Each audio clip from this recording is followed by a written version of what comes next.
Welcome back to Words of Life. We have had an incredible opportunity to be surrounded by people that are getting it done at the front lines of the Salvation Army's work around the 15 southeastern United States and the District of Columbia. Now, the Salvation Army, of course, is worldwide. We've got listeners from all around the world, and this is not exclusive to the United States, but we're living in a post-COVID world. You know, how did the church respond during COVID, and now what does it look like post-COVID? We did have purpose in and through and remain purposeful as Christian people in a world that literally is lost, looking for hope. But I want to dive in a little further and see what is happening in your communities and what does it look like outside of the physical walls of your church. Some of you have had some pretty dynamic ministry that didn't involve a building, perhaps. Let's start there. Who's got a good story or an example of that kind of ministry? The first couple weeks of COVID, everything shut down, all the food pantries, mostly run on seniors and elderly folks who could not come out safely. And so really the Salvation Army and our local food bank, we were the only ones left. And so we said, okay, we got to figure this out. The staff started getting really nervous because all their co-people are home, and they're like, well, we need to work from home. And I'm trying to encourage them, saying, well, that's not my role. Like, I can't go home, and so we have to be here, and I need some staff, I need some help. And so we put the plexiglass up and decided, okay, that's going to kind of keep us safe. And luckily, we renovated a building that gave us this beautiful window that we could crank open, and we had a lovely flower bed that we converted into a food box chute, and we would just like shoot these boxes out at people.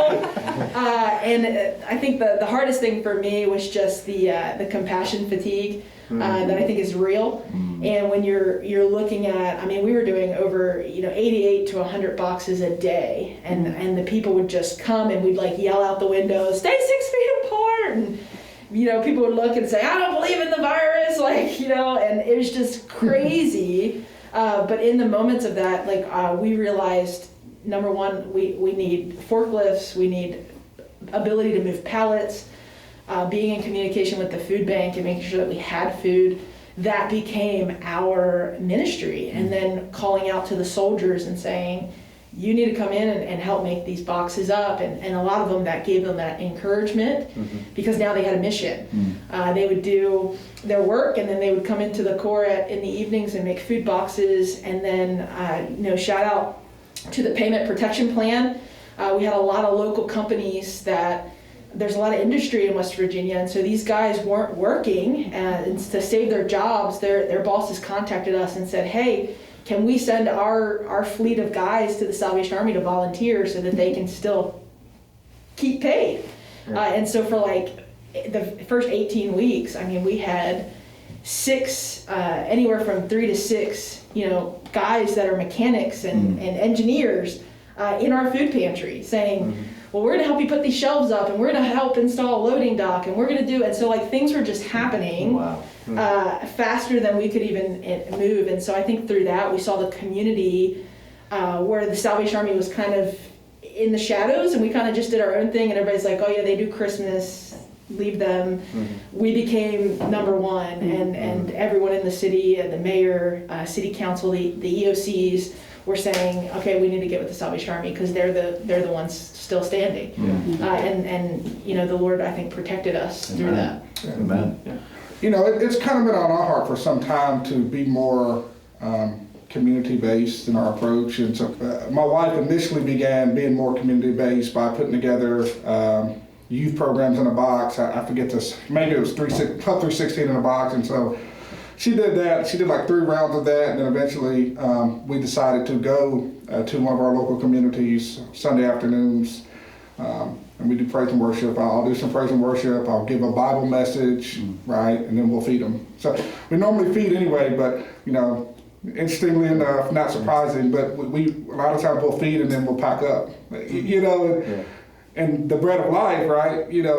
So we've been excited to be able to just give a Bible message, and what's coming out of those intersections it's that, we're getting to know names that we wouldn't otherwise know. And my life has really been energized by that. And so have I. I mean, for most of us, COVID has been emotionally draining, spiritually draining. And so this has given us life in that, okay, there is a purpose in all this, and again, these are names that we wouldn't have known otherwise. These are faces that wouldn't have given us a time of day had they seen us rolling up before. But now it's not about the hot dog or the burger, but it's about that we're spending time with them. Yeah. They know that we love Jesus. They know that the worship songs that they don't know, but they're learning, that we're repeating over and over, and suddenly we're not there and they're worshiping the Lord. That they're humming those tunes, and that's powerful to me. That we've been able to, do some good.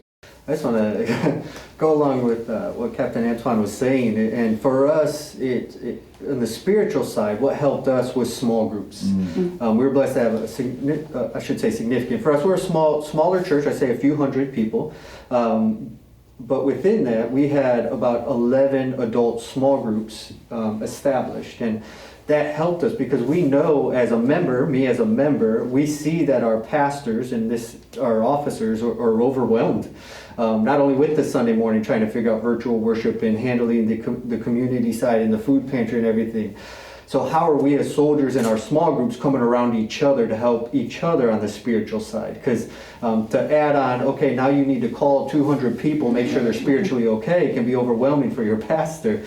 So that engagement helped us. So we're in the parking lots, and we're in the driveways. We're at their homes at the birthday, waving and playing music outside, saying happy birthday. And we're making the phone calls and the checking in and informing our pastors of what's going on down at the grassroots level of their congregation. So that's extremely important. And the prayer and the Zoom Bible studies and the Zoom small groups, and not even if it's a full study, but are we doing check-ins and checkpoints and being intentional about those engagements? So I think that's a very important part of it in establishing small groups.